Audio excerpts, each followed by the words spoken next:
그러면 궁금한 거는 아마 다른 분들도 이제 되게 궁금할 텐데 네. 그럼 이거는 언제까지 홀딩 하실 건지 혹시 뭐 마음속에 목표 주가가 따로 있으신 목표 주가는 없어요. 근데 제가 예전에 이제 두산에 대해서 분석한 영상들을 보시면 아시겠지만, 두산의 성장성이 계속해서 가팔라질 거다. 그래서 제가 이제 100만 원 얘기를 제가 2년 전에 말씀을 드렸었어요. 네네네. 근데 지금 그때 당시 제가 2030년 안에 100만 원을 돌파할 거라고 말씀드렸었는데 지금 2025년이니까 4년 이상을 앞당긴 거예요. 그러니까 이거는 제가 생각했던 성장의 시나리오보다 퍼포먼스가 훨씬 빨리 나와버린 거예요. 두산전자라는 회사가 지금 뭐 증권사 리포트가 지금 많이 나오더라고요. 이제 두산에 대해서 읽어보니까 거의 한 내년 되면은 영업이익이 7천억이 넘어갈 거라고 그렇게 추정을 하더라고요. 야, 그렇게 되면 진짜 연간 1,000억도 뭐 벌까 말까 하던 이제 두산전자가 7천억을 벌게 된다고? 엄청난 성장이 나오네. 그러니까 이 성장의 속도를 보는 거예요. 저는 성장의 속도가 계속해서 가속화된다. 그리고 결정적인 게 예. 마이클 버리한테 제가 너무 고마운 거예요. 고맙다고요? 네. 마이클 버리가 결정적인 이야기를 해줬어요. 뭐라고 했죠? GPU 수명이 2년에서 3년밖에 안 돼. 왜 사기치냐? 왜 5년, 6년을 감가상각 이렇게 길게 때리냐? 너무 고마운 거야. 야, 그러면은 더 교체 수요. 그렇죠. 그러면 그 소재 부품 제가 저 혼자 이제 공부해서 저 혼자 이제 그냥 짐작을 했거든요. 한 2년에서 3년이면 교체주기 도래할 것 같은데. 그러면 이제 두산전자가 엔비디아 납품 시작한 게 24년 4분기부터였어요. 네. 그러면은 26년 4분기까지만 계속해서 매출이 쭉 거기 납품하면 그럼 그 사이클이 2년이 지나니까 또겠네. 그럼 기존에 이제 올라갔던 이 매출이 패시브가 되겠구나. 너무 고맙죠. 땡큐 마이클 버리. 오히려 그렇게 많이 좀 갈아다오. 그렇죠. 아니요. 제 생각을 확인시켜줬잖아. 땡큐. 그러니까.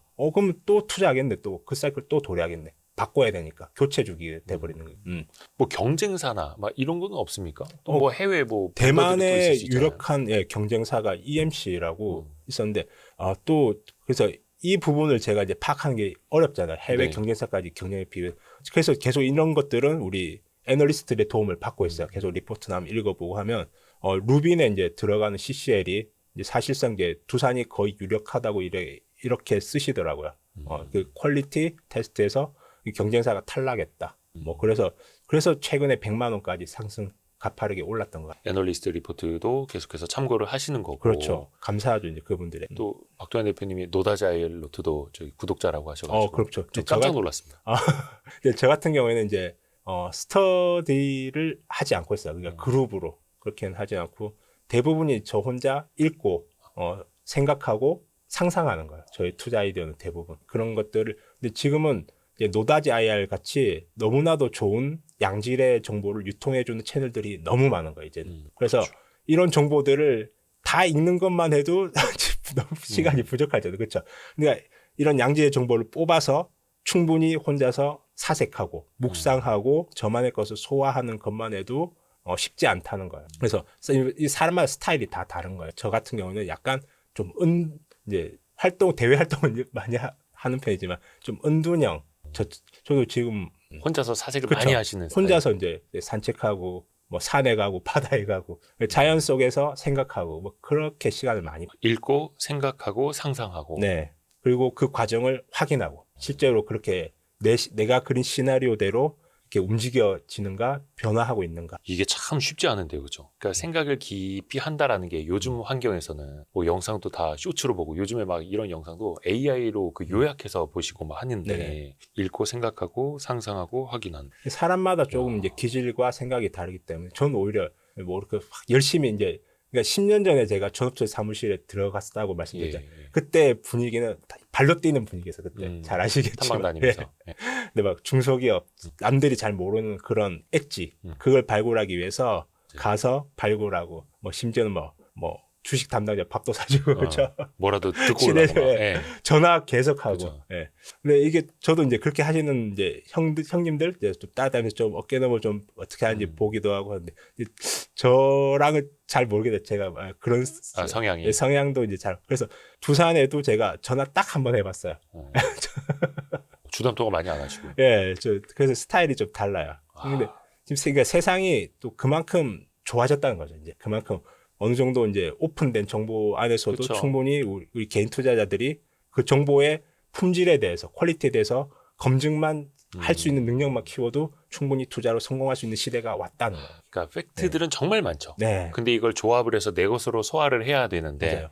이게 무슨 뜻인지 그렇죠. 사실 그거 해석하기가 힘들고 그러다 옥석을 보니까- 가리는 거죠. 네. 옥석을 가릴 수 있는 능력. 그것만 있으면 지금 시대는 혼자 해도 충분해요. 근데 그게 쉽지 않으니까 이제 스터디 하는 것도 사실 서로 교차 크로스 체크하는 그쵸, 거죠. 그쵸. 예, 그 목적이 크다고 생각합니다. 저희 노다지 IR로트 통해서 그 주두산, 주담 통화나 컴콜 같은 걸 좀 많이 해야겠네요. 더, 네, 더 많이 그래서 하겠습니다. 예, 저같이 이제 좀 게으른 투자자들은 노다지 별 IR 말씀. 같은 걸 쓰면 아주 제가 잘 모르는 그런 중소기업들의 정보도 잘 알 수 있는. 근데 그 가치 투자의 대가분들이 공통적으로 하시는 말씀이 그거잖아요. 많이 생각하고 적게 행동하라. 네. 근데 많은 사람들은 조금 생각하고 많이 행동하죠. 음. 일단 조금만 생각하고 막 매매 많이 하고. 근데 사실은 오랫동안 많이 생각하고 적게 행동할수록 사실은 또 깊이 있게 들어갈 수가 있는 건. 그게 참 그게 이제 삶으로 증명하신 분이 이제 워런 버핏이잖아요. 네. 참 저도 좀 순전히 가치 투자만으로 지금의 부를 달성했냐 그건 아니에요. 이제 저에게는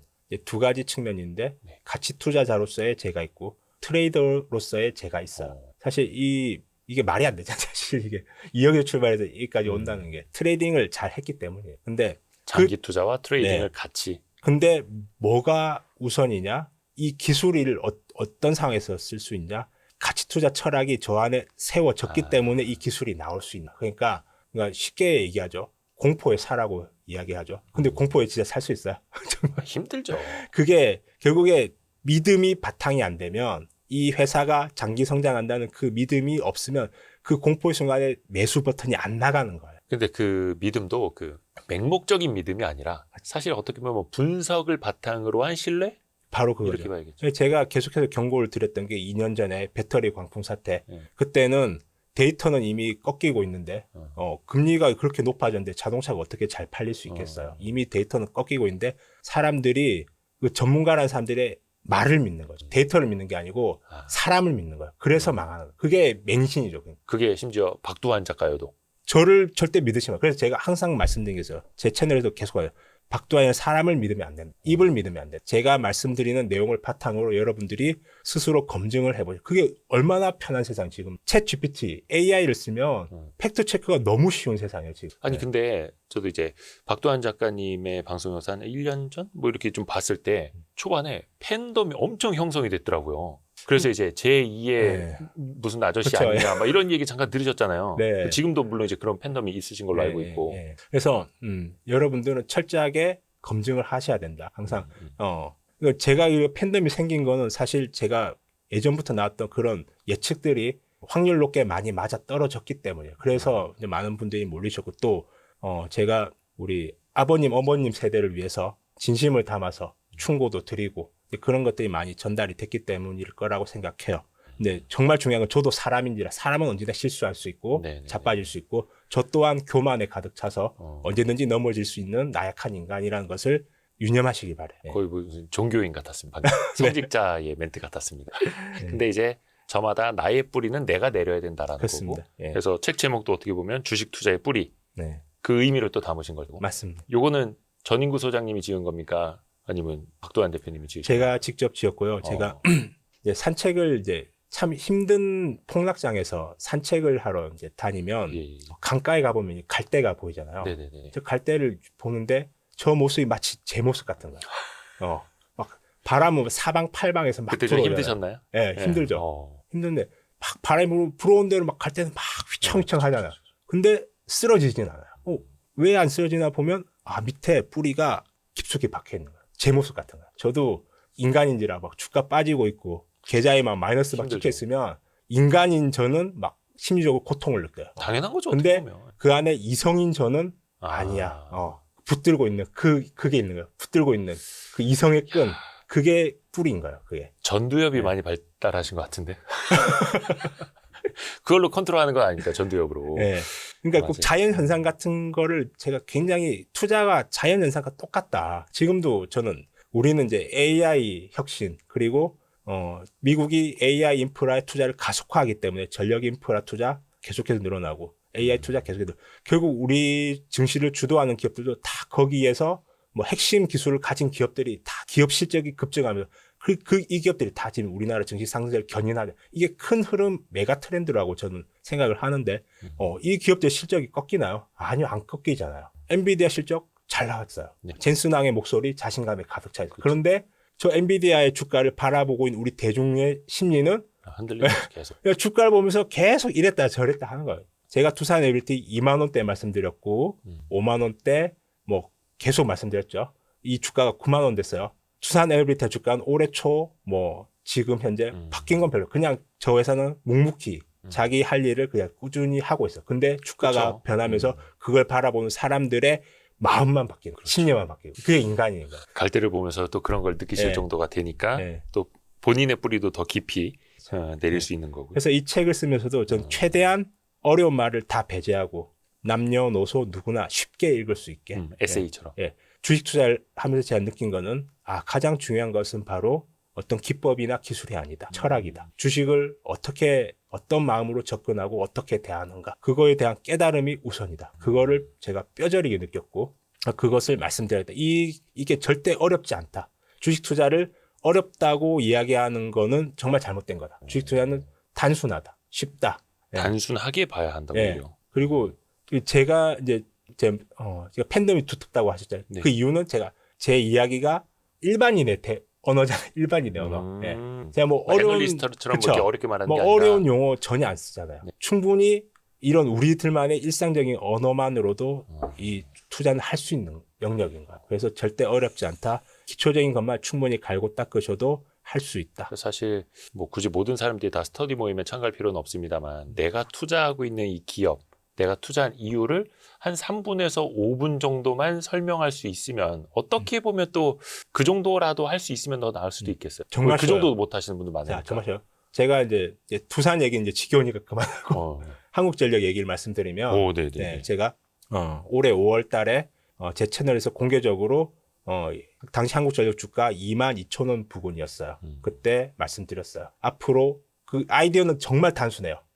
지금 현재도 미국에서 나온 뉴스를 보면 계속 부족하다고 나오는 게 전력. AI 칩이 아니에요. 그렇죠? 다 전기가 부족하다. 전기가 부족해서 데이터 센터 안 돌아간다.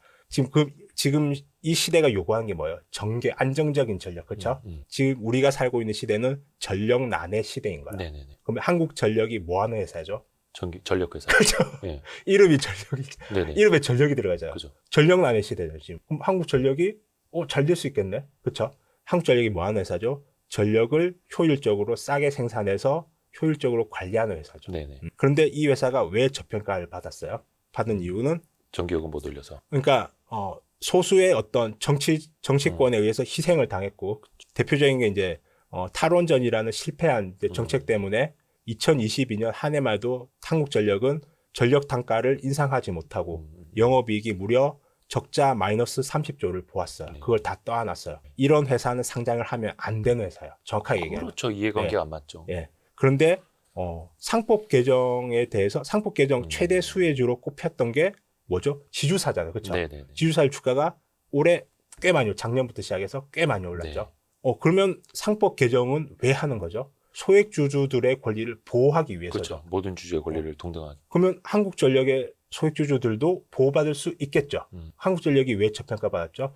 어떤 정치권이나 소수의 기득권을 위해서 소액주주들이 희생을 당할 수밖에 없었기 때문이에요. 네네. 그래서 이 회사 상장을 하면 안 됐는데 상장했으니까 너는 저평가 받아야 돼. 너는 상장하면 안 되는 회사자. 그래서 PER이 막 2, 3 이렇게 저평가를 받을 수밖에 없었던 거야. 근데 상법 개정이 됐네. 그럼 한국전력의 소액주주들이 더 이상 소외당하지 않아도 되겠다. 불합리성을 굳이 뭐 참으면서 뭐 이렇게 할 필요가 없다. 소송 걸면 되잖아요. 그렇죠? 상법 개정이 됐으니까. 소송을 걸면 왜 한국전력의 주주들의 이익을 보호하지 않았냐. 소송 걸면 돼. 그러면은 제가 볼 때 상법 개정의 최대 수혜주로서 한국전력도 포함이 될 수 있겠네. 이 생각을 했던 거죠. 전기요금을 합리적으로 올릴 수 있게끔 또 압박할 그렇죠. 수 있고 예. 또 어떻게 보면 이번 정부에서도 전기요금을 또 마냥 눌러놔서 또 안 된다라는 걸 또 깨닫기도 했고 네. 그리고 뭐 체코 또 사인할 때 보니까 제일 위에 들어간 게 한국 수력 원자력 공사더라고요. 네. 그게 한전 100% 자회사인데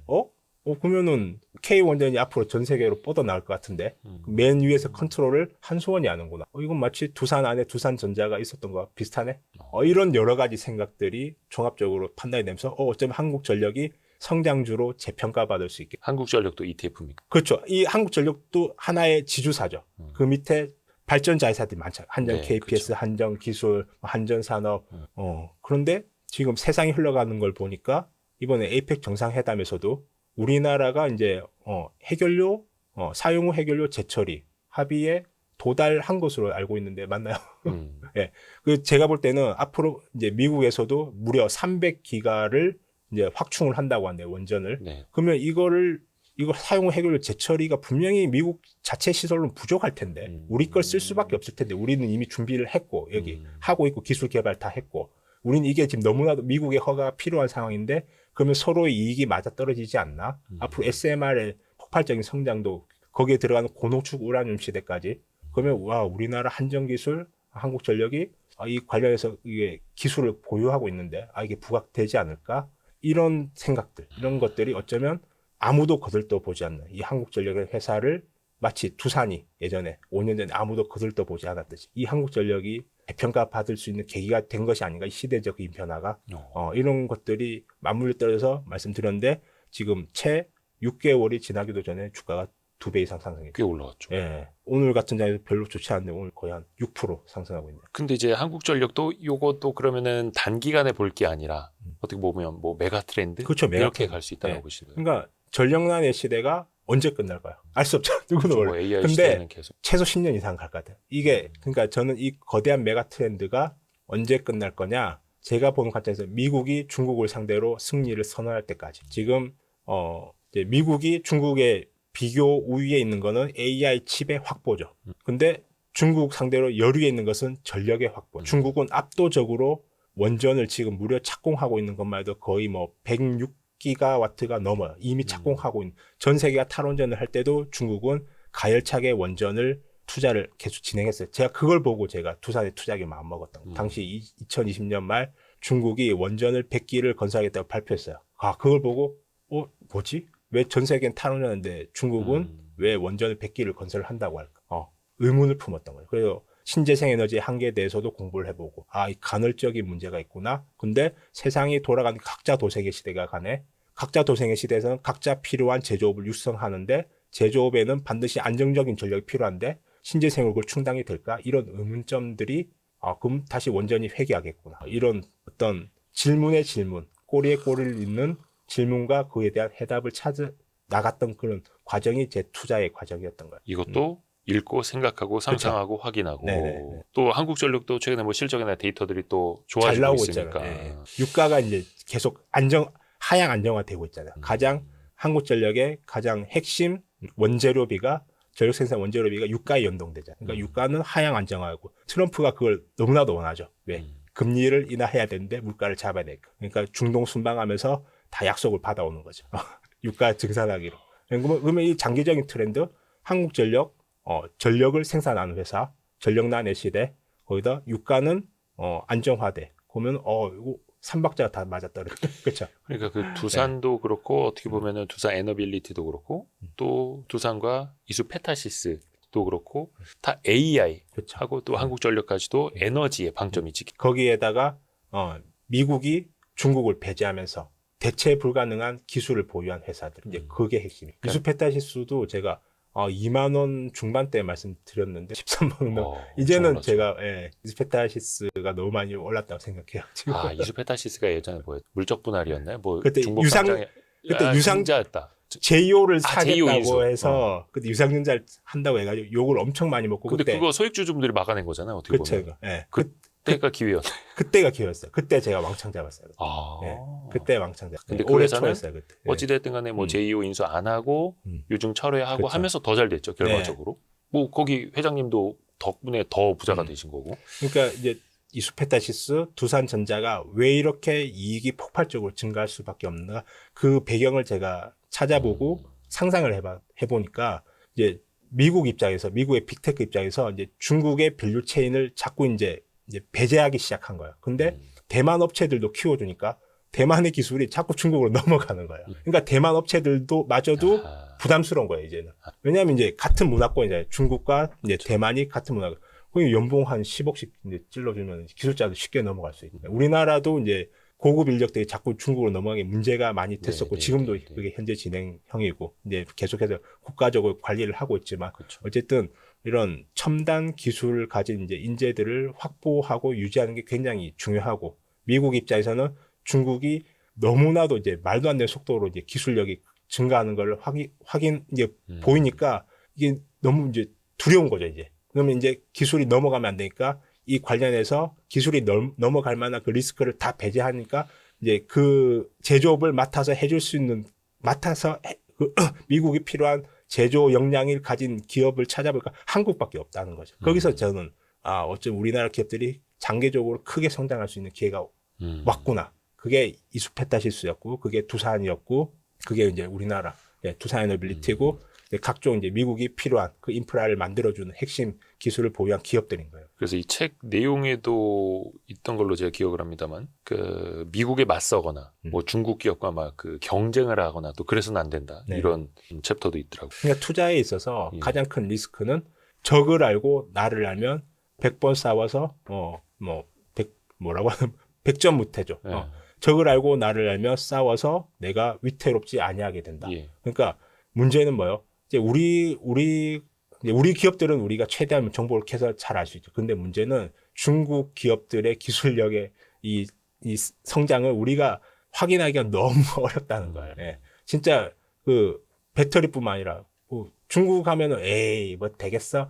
지금 어떻게 됐어? 불과 몇 년 만에 엄청난 속도로 중국이 그쵸. 기술력이 올라가죠. 그러니까 이게 교만에서 나오는 모든 거죠. 교만하면 망하는 거야. 그래서 이제 적을 내가 알 수 있으면 좋은데 적을 알기 힘들다면 거기는 내가 싸우면 안 되는 자리인 거예요. 그래서 나도 알고 적도 알아야 된다. 네. 그래서 거고. 제가 이 두산 이런 기업에 집중했던 것이 바로 미국이 중국을 배제하면서 또 미국 기업이 할 수 없는 제조의 영역, 그 역량을 이 기업들이 가진 기업에 여기 집중하는. 그러면 그때부터 이 투자는 쉬워져요. 미국이 투자를 하냐 안 하냐 이것만 확인하면 되잖아요. 그쵸. 엄청 쉽죠 그때부터. 를 하면서 느끼는 최대의 만족은 선택의 자유가 저한테 있다는 거예요.